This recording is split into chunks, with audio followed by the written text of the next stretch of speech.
Ok. Acho que nós já estamos ao vivo. Vocês estão me ouvindo aí? Vocês estão conseguindo me ouvir bem? Me ver bem?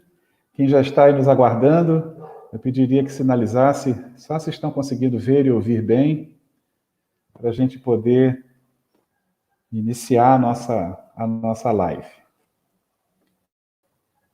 Tá tudo ok? Pelo meu reloginho aqui já são 11 horas em ponto. Bom dia, Arilene, bom dia, Darli, bom dia, Ineval, lá do Amapá. Opa, que bacana, hein? O Amapá presente. Alcione, bom dia, Vera Duarte. Nossa, quanta gente já tem aqui nos aguardando. Olha só, deixa eu ver se eu consigo ver aqui. Bom dia, Aline Correia, bom dia, Célia, Gilmar, Jorge, Lucirene, Luciana, Wagner, bom dia, Wagner. Bom dia, Alexandra, Sirlene, bom dia, Juliana, bom dia, Patrick. Nossa, tem uma opção de gente. Desculpem se eu não conseguir falar o nome de todos. Bom dia, Antônio, né? Professor Antônio Carlos, bom dia, Juliana, já falei, Flávia, bom dia, Darli, bom dia, Neide. Bom dia a vocês que estão chegando agora, que estão chegando aqui, eu não estou conseguindo acompanhar a velocidade. Vocês estão me ouvindo bem, né? Ah, que bom aqui, ó. Muito bom, beleza, já sinalizaram. Então, acho que a gente pode começar, né? Todo mundo já se conectando, as pessoas chegando.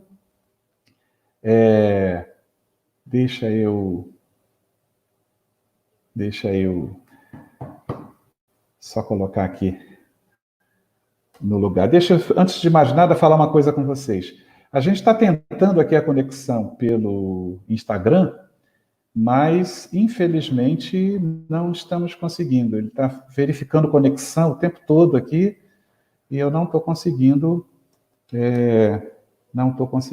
a conexão, não. Ah lá, estou vendo já 49 pessoas nos aguardando aqui no Instagram. Deixa eu tentar mais uma vez aqui. Espera aí, já sei o que eu vou fazer. Deixa eu tentar mudar a forma de conexão aqui do Instagram. De repente, desse jeito, a gente consegue. Ó. Vamos ver. Verificando conexão. Bom, caso a gente não consiga a conexão do Instagram... Opa! Adicionar um convidado ao vivo. Deixa eu adicionar aqui a minha amiga Pati. Deixa eu ver. Fazer uma transmissão ao vivo. Aqui já tem a professora Joyce França entrando. Ô, Pati, você precisa entrar na minha live aí, clicar para entrar nela. Eu vou ver você aqui e te convido. Tá bom? Você me ouviu aí? Tá, joia. Então, estou aguardando só você entrar para poder a gente também já ficar ao vivo no Instagram, né? No Prof. Júlio Furtado. Opa, Pati Fonte, estou adicionando você. Você recebeu um convite aí você aceita, e aí nós vamos ficar lá e cá. Isso, já está dividindo aqui, ó. Opa, estamos nos vendo lá, estamos nos vendo cá. Sabe o que acontece com a minha... Pronto. Agora só precisa, Pati, a gente baixar o volume do celular, porque senão sai um do outro, tá bom? Espera aí, você saiu aqui agora. Deixa eu te convidar de novo.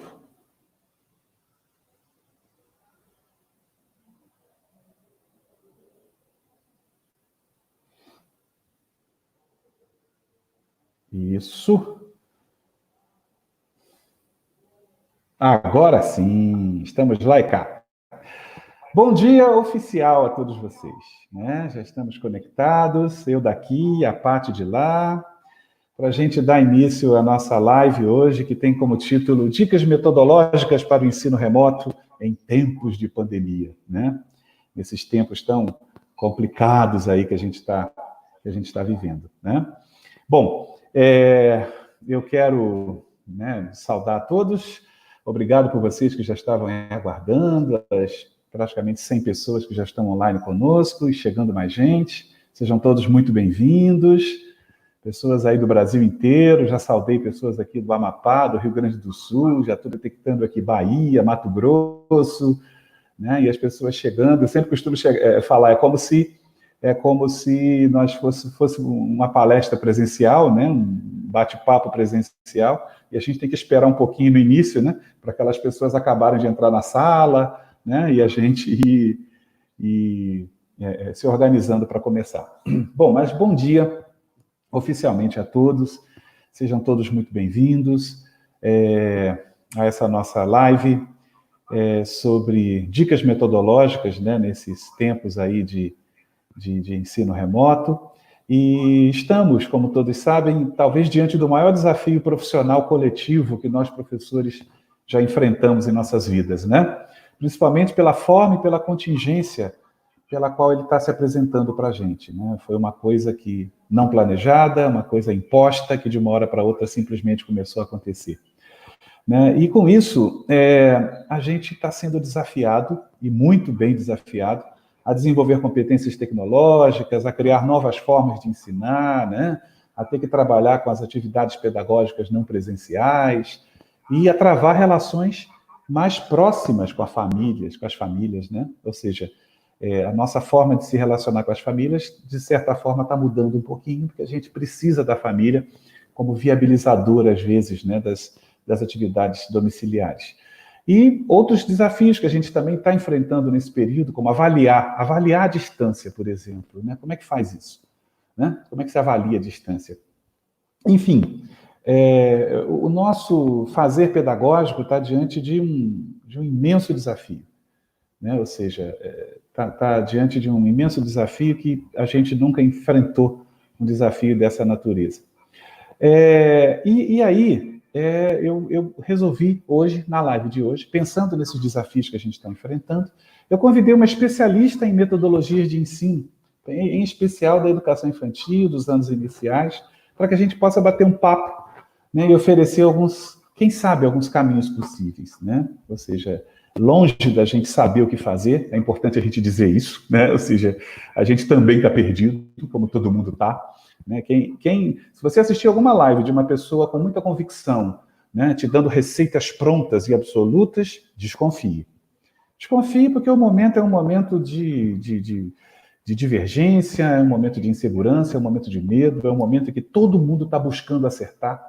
Né? Então, não tem aquela coisa da certeza absoluta de nada. Mas, como eu ia dizendo, eu convidei hoje uma grande amiga, uma pessoa que é especialista nessa questão metodológica, para a gente bater um papo e, quem sabe, com esse papo, ajudar um pouquinho, né, a você, professor e professora, que está encarando esse desafio aí no dia a dia.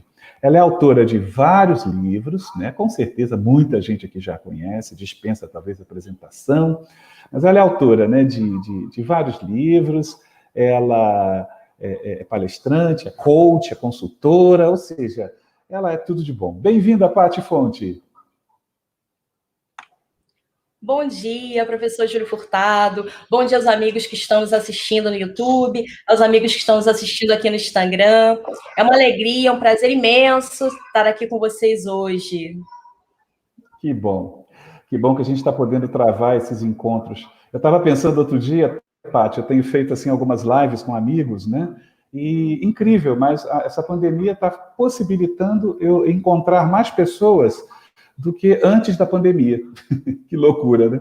Mas outro dia eu estava falando com alguns amigos que eu não via há muito tempo, e através de live ou não, a gente está se encontrando bastante. Mas que bom ter você aqui, tá? Prazer é todo meu, agradeço a oportunidade da gente conversar, trocar um pouquinho de experiências com todos os nossos amigos de educação que estão aí pelo Brasil, assim como nós, buscando soluções, buscando os melhores caminhos. É isso. A palavra de ordem é essa, buscar, né?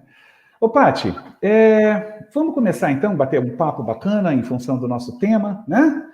E aí eu já tenho uma primeira questão para jogar para você, assim, como uma pessoa que tem assim uma longa estrada nessa questão metodológica, nessa formação metodológica de professores, né? Eu vejo você aí pelas estradas da vida, junto a grupos de professores de educação infantil, de anos iniciais, falando sempre sobre essa questão do como ensinar, do como promover aprendizagens, e que os seus livros também, né? Ou seja, praticamente todos eles abordam essa questão.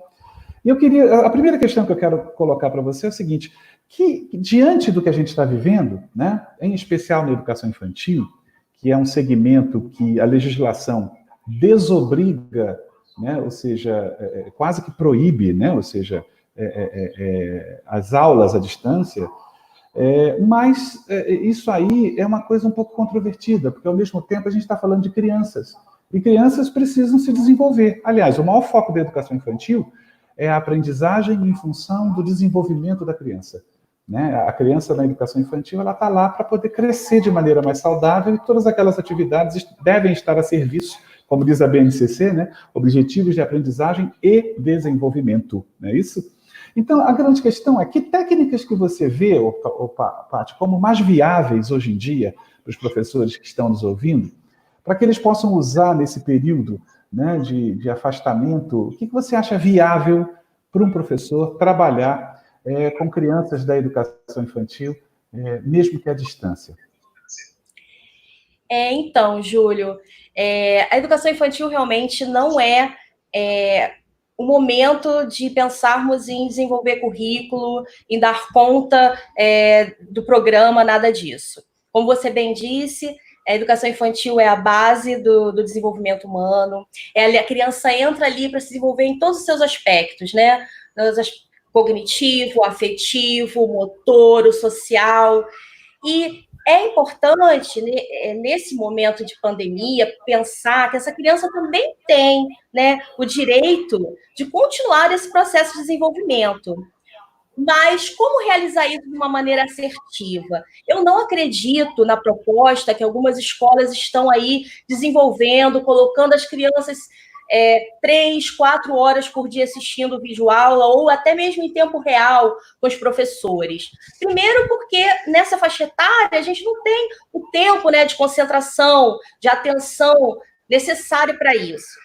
Segundo, que mesmo que a professora esteja ali pedindo para que se desenvolva alguma atividade, vai ficar monótono, vai ficar cansativo e a criança vai perder todo o prazer, né, todo o encantamento. Então, eu vejo aqui 2 questões importantes nessa fase. A primeira, que eu enxergo, é fundamental um canal de apoio, de ajuda a essas famílias, de orientação, um canal assim de escuta sensível, afetiva, orientando para que essas famílias possam estar junto com os pequenos, né? E atentando a essa diversidade. A gente não sabe aí a realidade de cada família. Tem gente que mora em apartamento pequeno, né, com apenas um computador, pai e mãe home office, 2, 3 filhos precisando dar conta dos estudos. Imagina como é que não é isso. Então, é o momento de termos uma empatia com essas famílias, ouvi-las e orientá-las. E nessas atividades à distância, eu creio que pequenos flashes curtos, vídeos curtos, afetivos, propondo sempre uma atividade prática que essas crianças vão construir junto com os pais, e aí por isso a importância dessa orientação dos pais e dessa atenção à diversidade, porque cada um vai fazer no seu tempo, no seu horário. Depois, ter o feedback dessas atividades. E por que atividades de construção? Visando o imaginário, o faz de conta, valorizando o brincar, os jogos, né?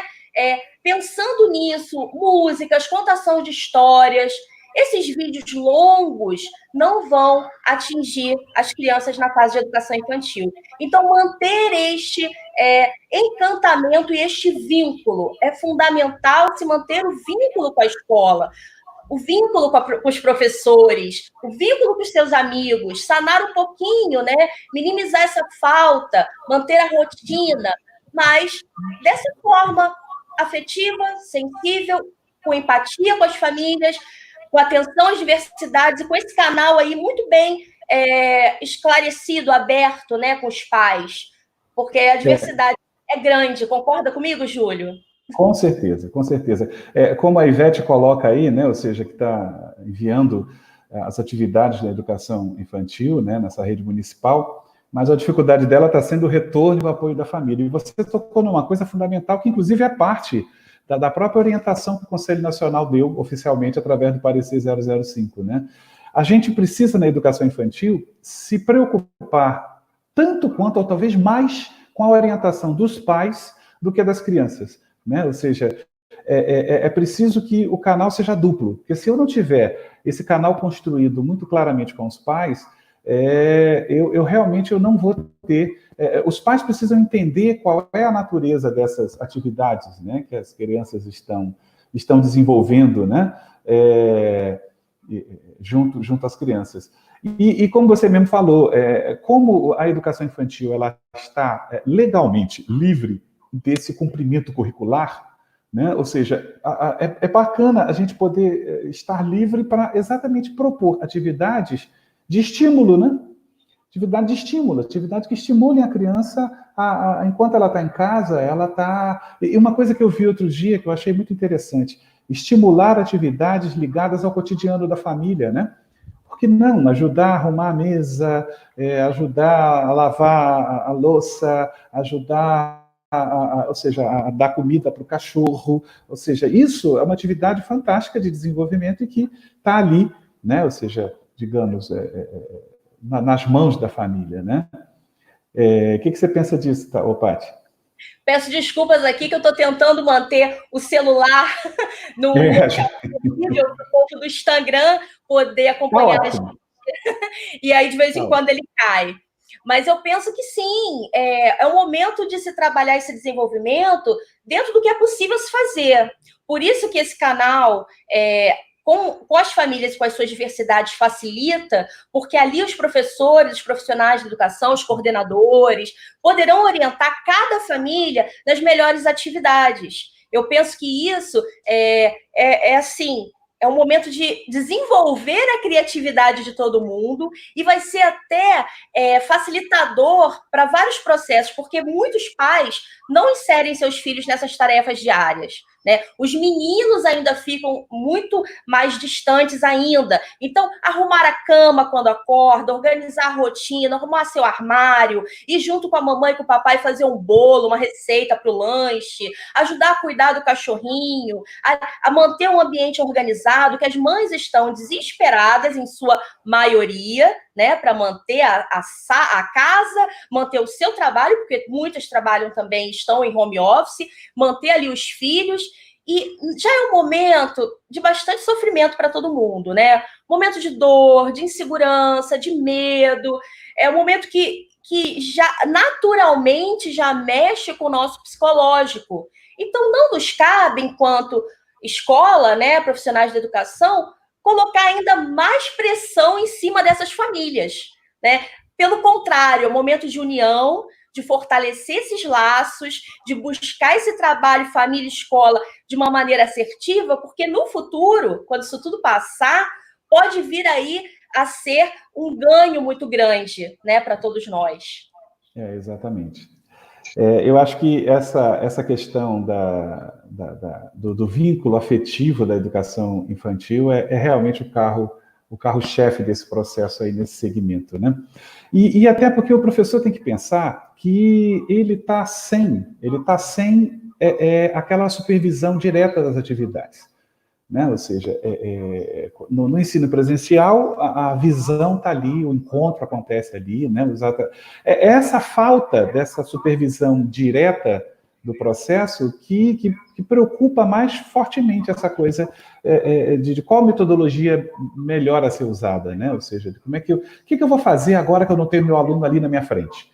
O que eu vou fazer agora que eu não posso mais acompanhar passo a passo o que ele está fazendo, né? Ou seja, essa falta exige que o professor se preocupe mais fortemente com o nível de autonomia que o aluno vai ter para a realização da tarefa. Eu acho que mesmo na educação infantil, né? Ou seja, pensar um pouco em tarefas que o aluno possa desenvolver precisando o mínimo possível, né, desse apoio dos pais juntos para que ele possa desenvolver simplesmente uma orientação inicial, né? Ou seja, que ele mostre como é e que a criança depois entenda e continue praticando, né?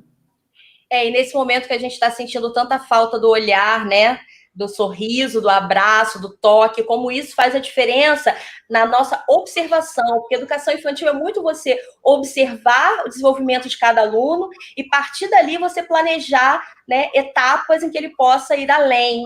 Então, a gente percebe essa falta e, ao mesmo tempo, a gente vê a possibilidade de algo que nós lutamos aí há tanto tempo mesmo, que é o protagonismo do aluno, as aulas com o aluno mais participativo, onde ele tem voz, onde ele tem vez, onde não chega tudo pronto para que ele reproduza, onde ele construa. A gente já trabalha com isso há tanto tempo, né? E à distância, se não for assim, não vai funcionar.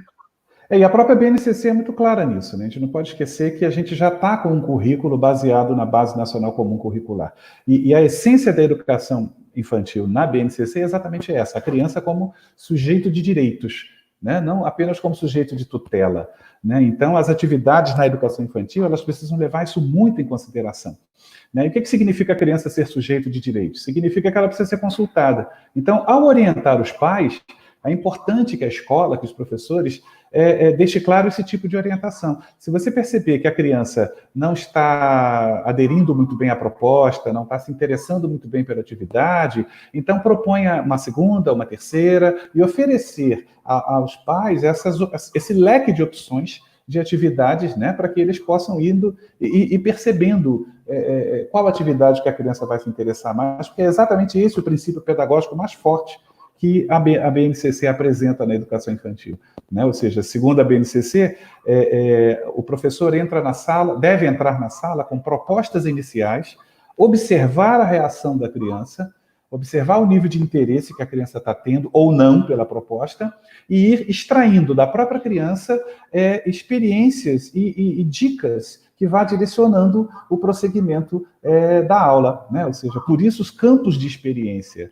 Né? Ou seja, por isso a BNCC propõe experiências para, a partir delas, a gente promover o desenvolvimento real da criança, que não acontece se não for pela curiosidade, né? Pelo interesse.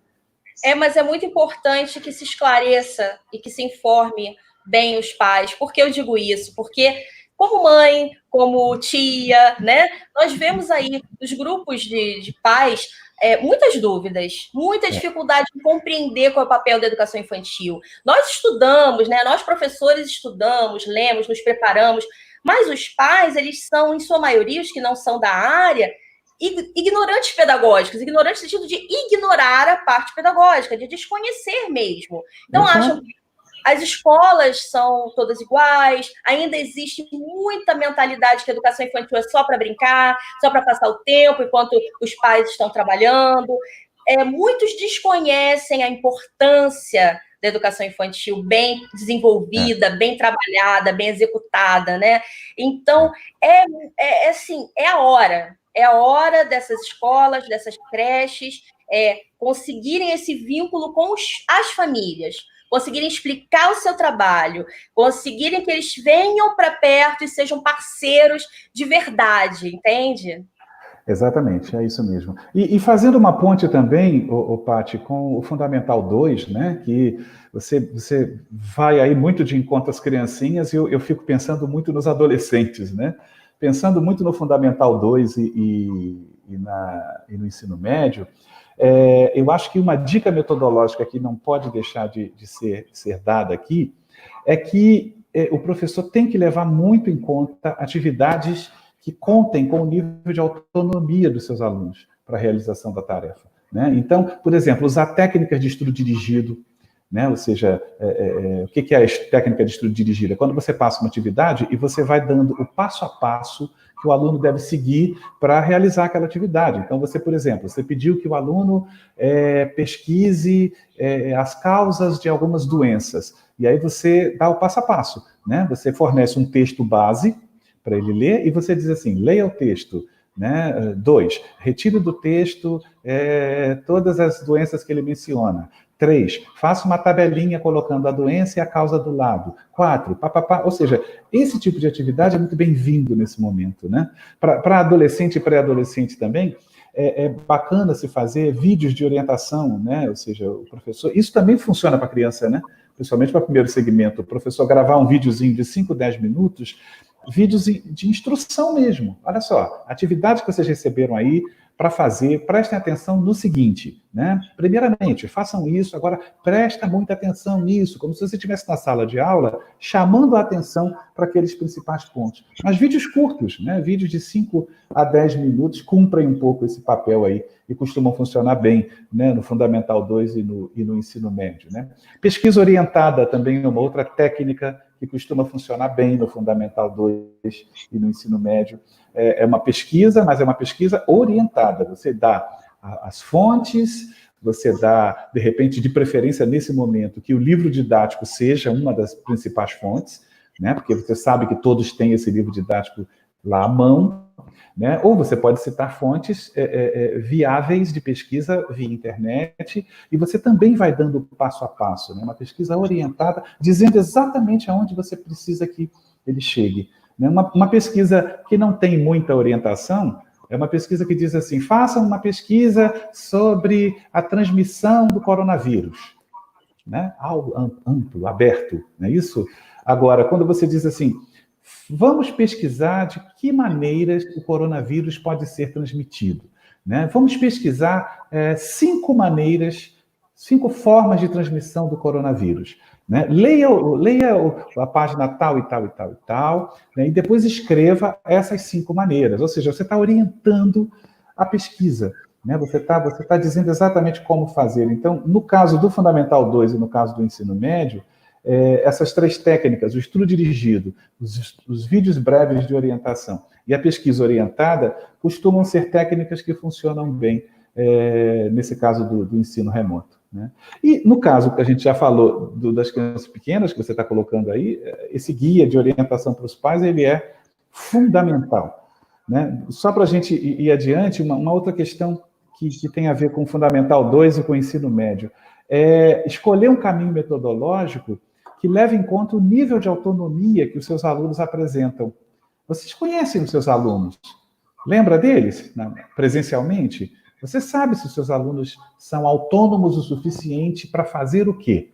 Ou aquele tipo de atividade que, se você passasse presencialmente, você ia ter como é que é? Não entendi. Vai fazer o quê mesmo e tal? Você conhece mais ou menos os alunos que tem. Estou falando muito, né, para o Fundamental 2 e para o médio. Então, professor, uma dica se eu estivesse passando essa atividade presencialmente, se eu estivesse em sala de aula com os meus alunos, né, e passasse essa atividade presencialmente, que tipo de dúvidas ou que tipo de impossibilidades, que tipo de barreiras, de obstáculos eu acho que iriam aparecer? A gente tem essa ideia, né? Afinal de contas, a gente conhece razoavelmente os nossos alunos. Então, leve em conta isso na hora de passar uma atividade à distância. Porque se presencialmente você lembra da quantidade de dúvidas e de problemas, imagine a distância. A gente precisa prever um pouco isso, né, na medida do possível, é claro.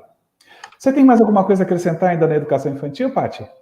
Não, Júlio, mas se me permite, puxando da sua fala, eu tenho visto alguns professores, né, cometerem o seguinte, na minha visão, um erro, de tentar transmitir o mesmo estilo de aula expositiva, como se estivesse na aula presencial, em tempo real, ao vivo, ou através de videoaulas, promovendo as mesmas atividades.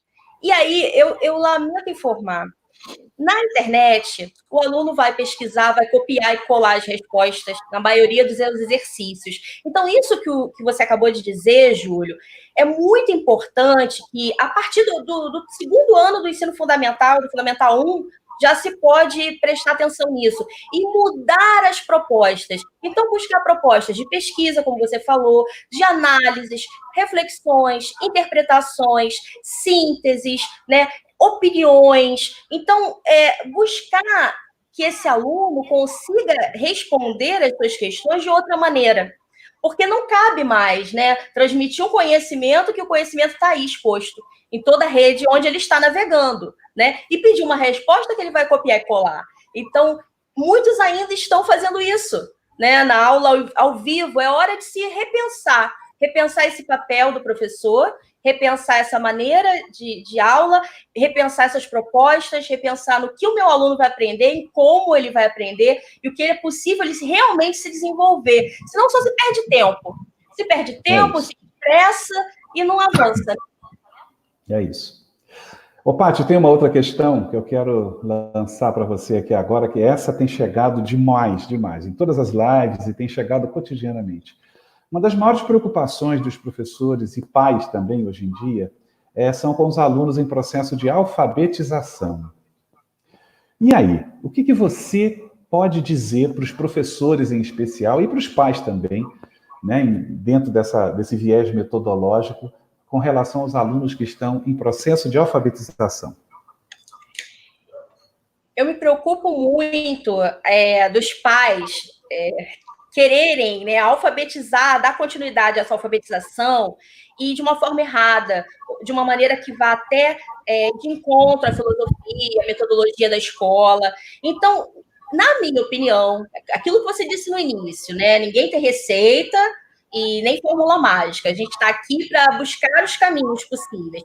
Na minha opinião, a melhor estratégia para aqueles pais que estão no primeiro ano é, junto com a escola, manter este encantamento pelo mundo da leitura, manter este prazer pelo mundo das letras, por cada vez mais aprender a ler, aprender a escrever. E aí sim, novamente eu repito, esse canal de ajuda e de escuta com as famílias, onde os professores vão lançar pequenos vídeos curtos, flashes, com orientações que eles possam depois trabalhar com seus pais. Jogos de montagem de palavras, jogos de rimas, jogos de listagens diversas, leituras, muita leitura. Leitura, sabe? Literatura nesse momento como encantamento mesmo, não com essa obrigatoriedade deles saírem lendo, escrevendo tudo.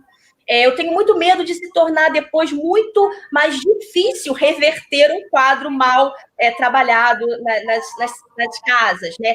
Tanto a nível de alfabetização quanto psicologicamente se falando, né? Essa pressão da criança terminar o ano letivo lendo, escrevendo tudo. Agora, aqueles que já chegam no primeiro ano, já estão lendo, escrevendo e precisam apenas ajustar as dificuldades de aprendizagem, porque é muito comum, né? Chegar no primeiro ano e eles já escrevem, já leem. Para esses, o estímulo é diferenciado.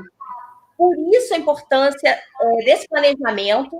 É preciso planejar de uma maneira lúdica, de uma maneira que mantenha esse encantamento, de uma maneira em que possa se construir com essa criança, mantendo o prazer e a vontade de continuar lendo e escrevendo. Então, eu vou listar aqui os brinquedos preferidos, eu vou criar uma festa na minha sala, né? Na minha casa, uma festa ali com meu pai, com a minha mãe, uma festa com meus brinquedos, e eu vou escrever a lista de convidados, o que vai ter na minha festa, eu vou desenhar, eu vou criar convites, eu vou listar ali os ingredientes de uma receita, eu vou trabalhar com rimas, sempre brincando, sempre lúdico. Eu vou buscar palavras que eu não conheço e tentar montar o meu dicionário, aprender palavras novas, mas dessa maneira, sabe? Dessa maneira que é o mundo mágico da criança. A criança precisa brincar e é brincando que ela vai aprender.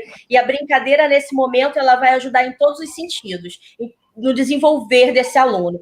Eu não acho que aula mesmo e obrigação de completar 10, 15, 20 páginas do livro por dia, às vezes, que infelizmente eu ainda vejo, isso vai resolver. Eu acho que vai piorar a situação, não só da alfabetização, mas a situação geral desse aluno.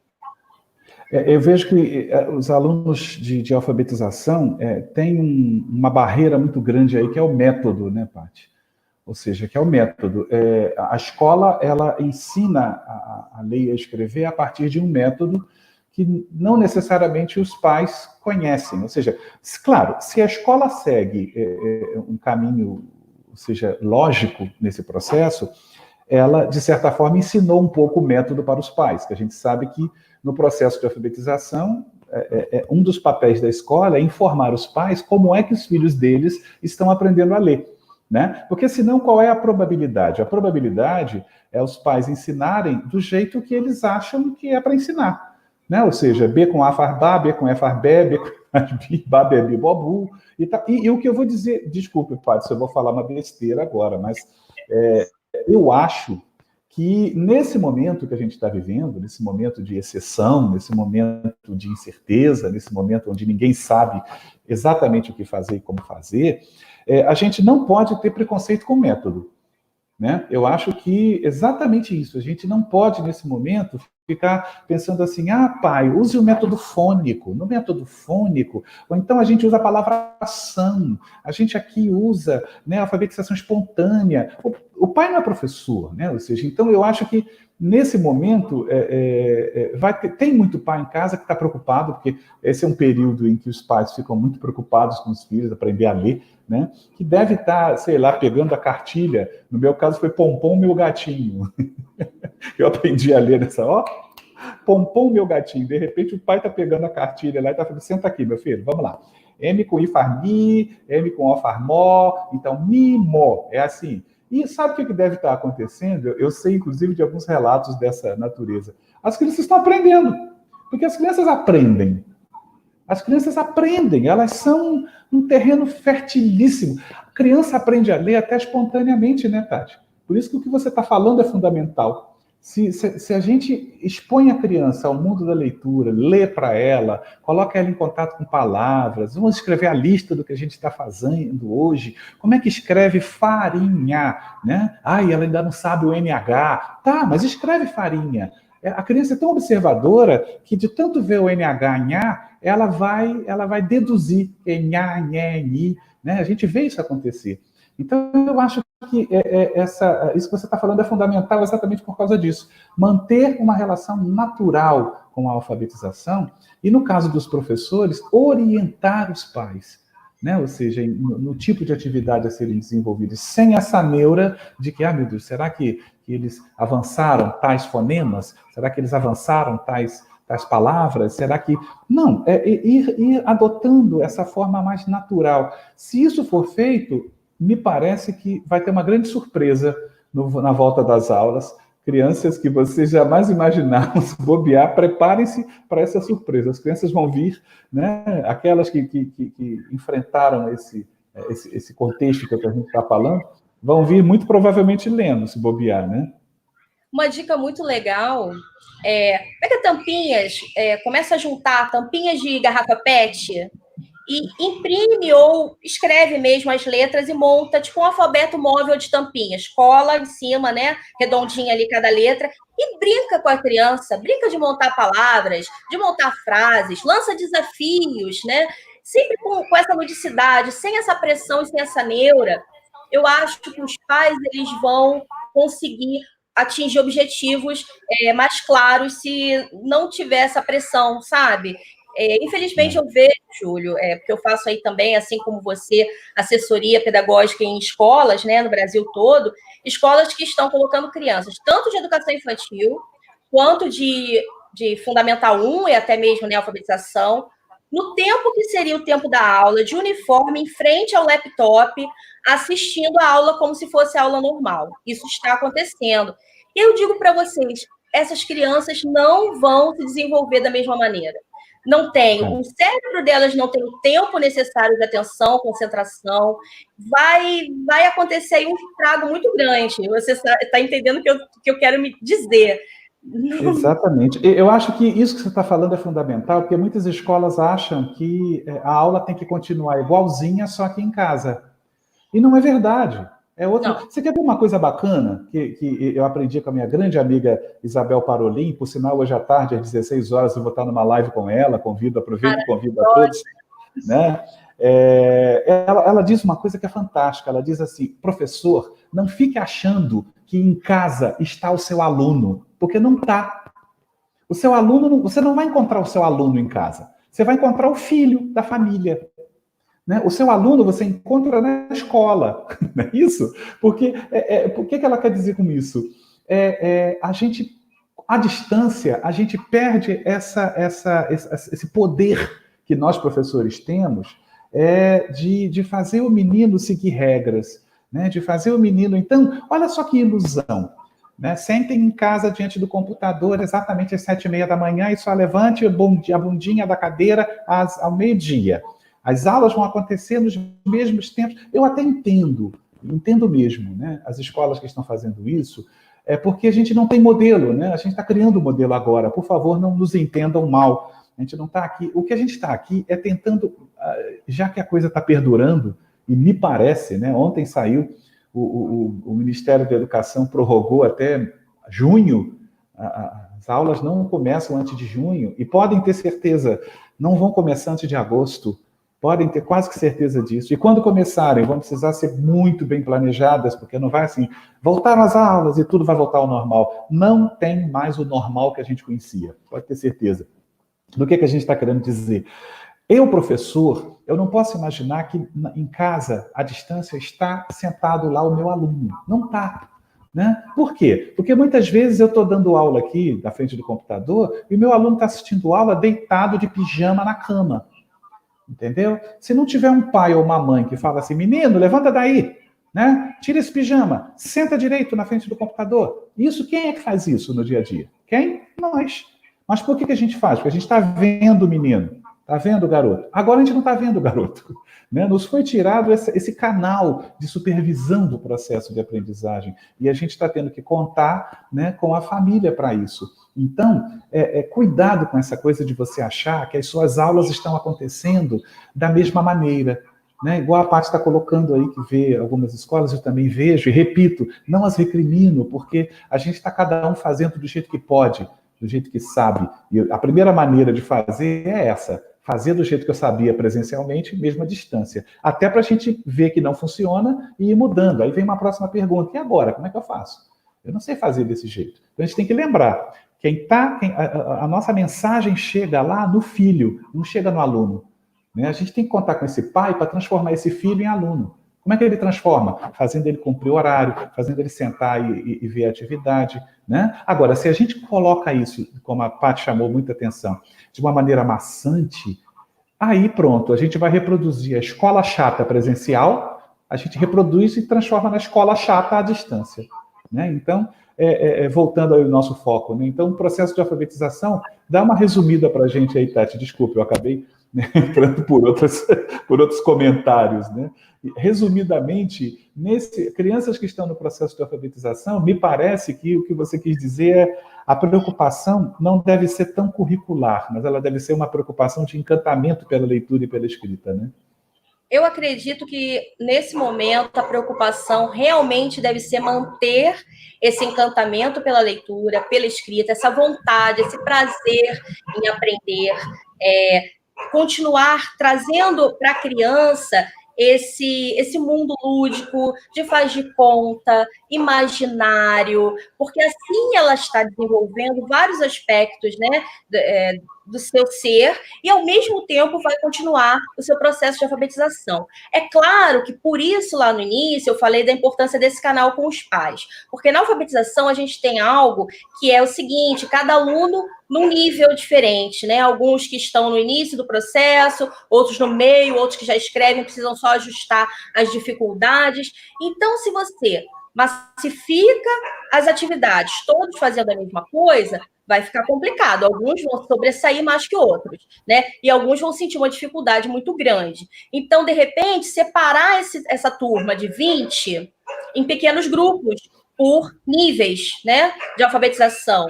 E para esses níveis, você lança os seus pequenos vídeos com essa linguagem objetiva, com essa linguagem clara, mais afetiva, e propõe ali uma atividade. Essa atividade vai ser desenvolvida junto com os pais. E no tempo de cada um, mais um tempo, lógico, que seja possível. Depois pega esse feedback, lança uma nova proposta, e assim vai indo, talvez, separando a turma em grupos, sabe? Acho que fica mais fácil. E existem aí plataformas em que você consegue, em tempo real, colocar 4, 5 alunos ao mesmo tempo. De repente, em tempo real, as crianças vão adorar, porque aí um vai mostrar seu cachorrinho, o outro vai mostrar o seu brinquedo. Partir dessa realidade. Da realidade... Quem não tem a plataforma, fazer isso de maneira escalonada, até com o próprio material impresso, né? O WhatsApp ou material impresso. Quem não tem acesso à internet, de forma nenhuma, vai no material impresso. Mas vamos tentar não... De forma escalonada também, né? Oi? Exato. De forma escalonada também, como você está sugerindo. Né? A alfabetização acho que funciona melhor assim. Tem uma coisa que eu digo, Paty, e me corrija se não estiver correto, mas eu acho que uma grande atividade que todo pai pode promover em casa para ajudar o seu filho que está em momento de alfabetização é sentar com ele diante de um livro de história e lendo a história, colocando o dedo embaixo, enquanto ele está lendo, acompanhando com o dedo. Né? A criança está te ouvindo e está vendo você acompanhando com o dedo. Isso é de uma riqueza para a criança que está aprendendo a ler, incrível, porque ela está ouvindo e está vendo o seu dedo passar embaixo da palavra na hora que você lê. Né? Você leu assim, e o menino foi... Isso não é bacana? Se me permite, desde bebê, começa a fazer isso com seus filhos, quem está aí me ouvindo, que é mãe, pai, né? Desde bebê. Vai pegando os livrinhos de acordo com a faixa etária, mas não importa a idade. A criança tem 3 meses, já lê historinhas curtas para ela, já mostra o livrinho no banho, já brinca com a história, já tenha muitos ali recursos, livros, revistas, jornais, encartes de supermercado, e explore tudo isso, porque vai fazer uma diferença que vocês não têm noção na hora da alfabetização. Com certeza. Estão fazendo aqui vários comentários, acho que eu não estou dando conta nem de colocar todos aí, né? Fala muito, né? Os dois. Pois é. Mas eu vejo aqui o pessoal do Instagram, Júlio, que nós começamos com 9 pessoas, agora já temos 20. Um beijo para o pessoal do Instagram. Isso. O Instagram começou atrasado, acho que todo mundo fugiu aqui para o YouTube, né? Então, agora venham. Tem uma questão, né? Eu fico um pouco assim muito voltado para os maiores, né? Principalmente o Fundamental 2, para o ensino médio. Eu acho que uma lembrança que a gente tem que ter, isso eu acho que vale para todo mundo, mas em especial para o Fundamental 2 e para o ensino médio, é que a gente tem que dar preferência à concretização de aprendizagens e a conteúdos procedimentais de preferência, que são mais fáceis de serem avaliados, né? Ou seja, o que a gente está falando?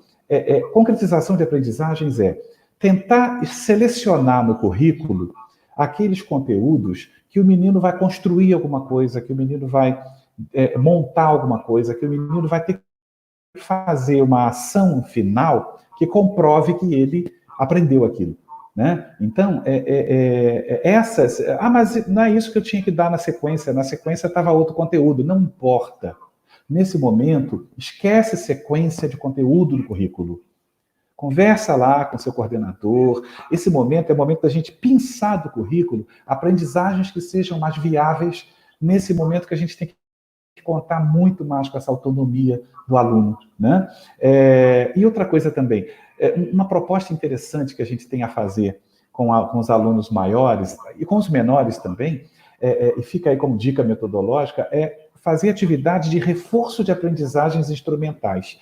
O que são essas aprendizagens instrumentais? São aquelas que são importantes em qualquer nível, principalmente no fundamental. Ler, interpretar, calcular, né? Ou seja, são atividades que, mas eu sou professor, minhas turmas são de 7º ano. Tá, mas nunca é demais você intensificar e reforçar a habilidade de leitura, de interpretação de texto, né, de raciocínio. Agora mesmo eu vi uma questão assim, mas como é que eu faço nas exatas? Eu acho que nesse momento a matemática precisa cumprir aquilo que está também muito claro na BNCC. Né? Ou seja, trabalhar a matemática do cotidiano, trabalhar a matemática da vida, trabalhar aquela matemática que está perto de nós, que é palpável. Né? Então, a matemática ela precisa contar com esse estímulo, né? Com aquilo que a criança vai visualizar de maneira mais concreta, né? Ou seja, os desafios matemáticos, né? Ou seja, aquela matemática ligada a uma observação direta que a criança pode fazer. Eu acho que essa dica é fundamental até para que essa criança possa se ou encantar ou se manter encantada, né, com a matemática. Né? E uma coisa importante também, que é importante falar aqui para os professores do Fundamental 2 e do ensino médio, e também vale para o pessoal do Fundamental 1, e até para a educação infantil também, é que, cuidado, professor, você não deve ser o explicador de tudo. Muito pelo contrário, a distância, se você, professor, se achar que você deve ser o explicador, você vai começar a gravar vídeos e mais vídeos, longos e mais longos, com explicações. Seus alunos vão ficar de saco cheio, como teve um professor aqui que falou, eu acho até que eu já coloquei no ar a colocação dele, né? Ele colocou aqui, meus alunos já estão de saco cheio das aulas por vídeo. Né? Eu fico imaginando, né, que isso venha ao encontro do que a gente está falando aqui. Né? Ficou lá muito para cima, eu não consigo mais achar. Porque se eu for fazer uma aula explicativa, né, ou seja, de 1 hora de duração, quem é que não fica de saco cheio? Vamos pensar. Né? Então, no lugar disso, o que a gente pode trabalhar metodologicamente no ensino remoto? Com a curadoria de conteúdos. E o que é a curadoria de conteúdos? É eu buscar na internet um vídeo que já exista sobre aquele assunto, um filmezinho pequeno, né, sobre isso, que possa levar o menino a entender melhor. Né? Eu, por exemplo, outro dia estava pensando como fazer uma criança, eu sou de geografia, né? Como fazer uma criança entender crosta terrestre, terremoto, alguma coisa assim.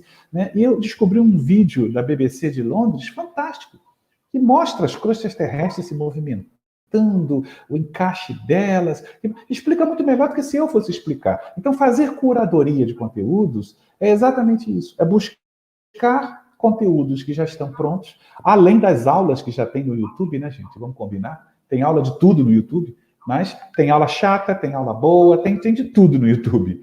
Né? Mas é a gente começar a empreender essa busca daquilo que já tem pronto, né, para que a gente possa, assim, não se sobrecarregar tanto, né, nesse momento, ou não achar que eu tenho que explicar tudo.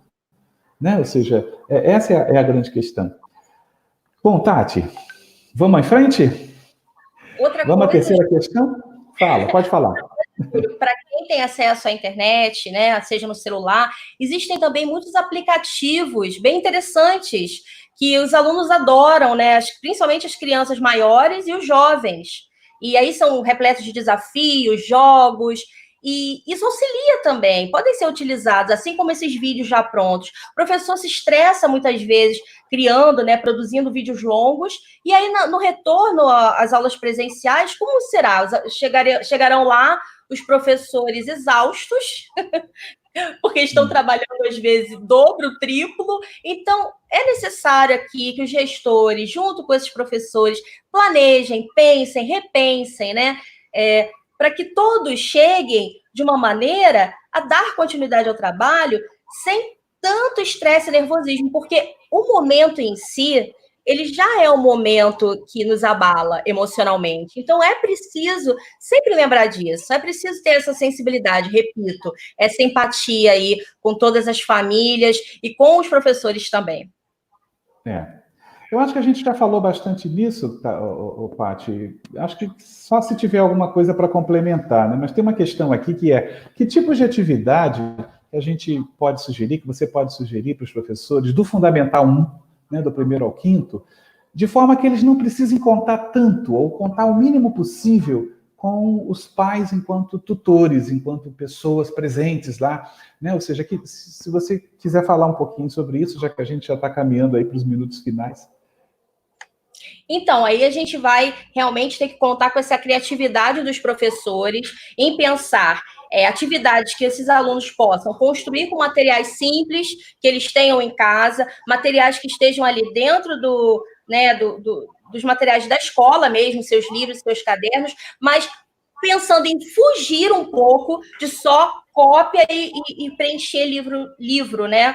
Vamos buscar, nesse momento, trabalhar com essas histórias de vida, com esses sentimentos dos alunos, mas envolvendo ali, já pode envolver seus brinquedos, envolvendo a sua casa, envolvendo os seus gostos, as suas preferências. E isso é uma riqueza imensa, né? A partir até dessa variedade, dessa diversidade, se torna muito rico o nosso trabalho. Então, situações, problemas na área de matemática, vamos usar os brinquedos para contar. Quem tem brinquedo aí? Que brinquedos você tem? Quais são suas miniaturas? Pede para que cada criança busque lá os seus. Monte de situações, problemas em cima disso, que eles possam, né, segurar, mexer, sentir. Lança uma música, peça que eles escutem, que eles dancem, que eles depois interpretem oralmente ou produzam um texto com base nessa música. Lança um videozinho que já existe na internet, peça que eles façam ali a associação, que eles façam a síntese, né? Que eles digam o que eles entenderam daquele vídeo.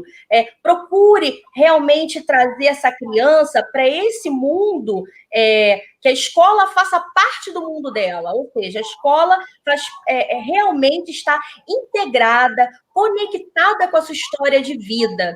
Eu já trabalho assim, até na maneira presencial. Eu acho que é necessário ser significativo. E para que o aprendizado seja significativo, eu preciso compreender a sua importância na minha vida útil, na minha prática, no meu dia a dia.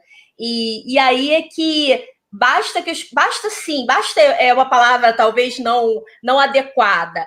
É necessário que o profissional aí desenvolva a sua criatividade e que se trabalhe em conjunto com os gestores e com os outros colegas na questão do planejamento.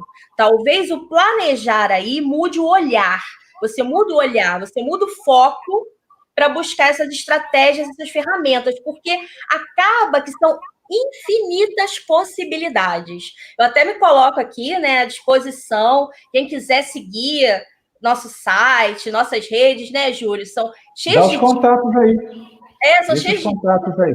Sugestões de atividades práticas. O site é Projetos Pedagógicos Dinâmicos, ppd.net.br.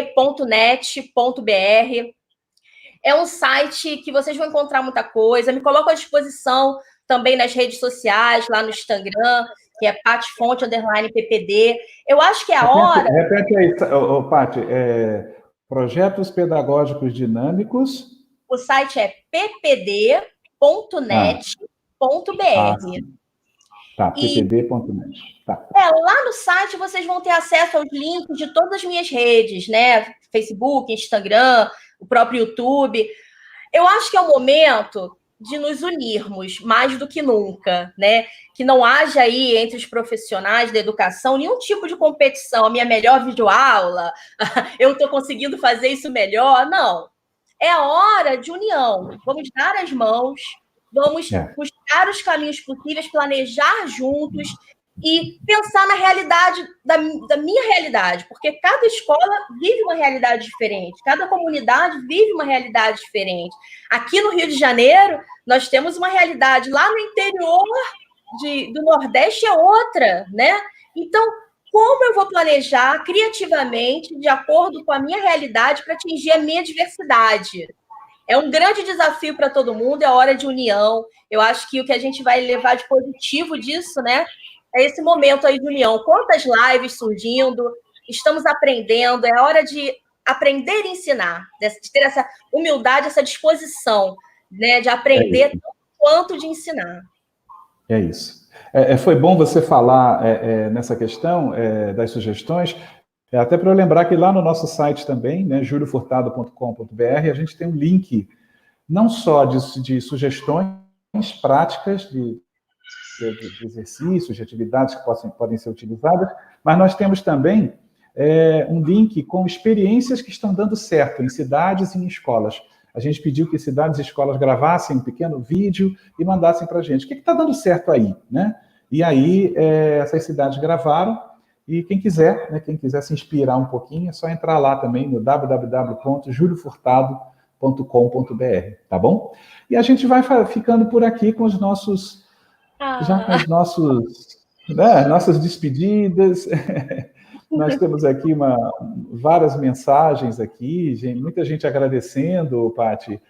Depois, quando você entrar lá, você vai poder ver todas, né, lá do nosso chat, bonitinho, agradecendo esse momento, que como eu abri, da mesma maneira eu fecho. é um momento em que não temos certezas absolutas. Então, a gente tem feito lives, tanto eu quanto a Paty também, eu acredito, no sentido de expor publicamente as nossas dúvidas. Eu acho que é isso que a gente acaba fazendo, né, Paty? A gente... Posso deixar um último recadinho, Júlio? Claro, pode falar. A gente vai fazer um sorteio, eu vou sortear um livro meu autografado, e ele vai ser sorteado no dia 20 de maio, ao vivo, às 20 horas, no meu Instagram. Então, quem quiser participar, basta ir lá no Instagram, achar a imagem do sorteio, tá? Vai ser um prazer. Qual é o Instagram? Repete para a gente o endereço do Instagram. Patifonte, _PPD. Aí esse sorteio vai ser no dia 20 de maio, às 20 horas. 20 de maio é o dia da pedagogia, né, Júlio? E eu achei legal presentear aí os nossos amigos educadores. E é isso, a gente está nessa busca junto com vocês. É momento de união, de solidariedade, é momento de resgatar todos esses valores. É isso aí. Tá aí, olha, o endereço do Instagram, para quem quiser aí concorrer ao livro da Paty, tá bom? E eu quero dizer para vocês que essa live continua no ar, vai continuar no ar, lá no canal Sala dos Professores. Vocês podem entrar nesse link que você já tem, e também vai estar no ar no canal da Paty, né, Paty? Qual é o canal que você vai colocar no ar? Gente, coloca projetos pedagógicos dinâmicos ou Paty Fonte na busca, que eu acho que fica mais fácil. O nome do canal é Projetos Pedagógicos Dinâmicos, mas se colocar lá Paty Fonte com Y, né, na busca do YouTube, vocês chegam até meu canal, tá bom? Ok, então a live vai continuar lá, à disposição de vocês, para quem quiser depois assistir ou encaminhar para alguém, né? Ou seja, fiquem à vontade, e vai ficar lá tanto no canal Sala dos Professores quanto no canal da Paty. Foi um imenso prazer estar com vocês, né? E quero agradecer a você, Paty, pela sua generosidade de dividir com a gente aí esse momento, né? Dividir as suas dicas, dividir essa sua presença, né? Tão empolgante, tá bom? Obrigado. Eu que agradeço, Júlio, agradeço demais. Para mim é uma honra poder conversar aqui com você, ao vivo, falando com todas as pessoas. Muito obrigada, de coração. Admiro demais seu trabalho, sou fã e fico muito feliz de poder estar aqui com vocês hoje. Idem. Eu também admiro demais o seu trabalho e obrigado a todos vocês, viu, pela presença. Um beijo.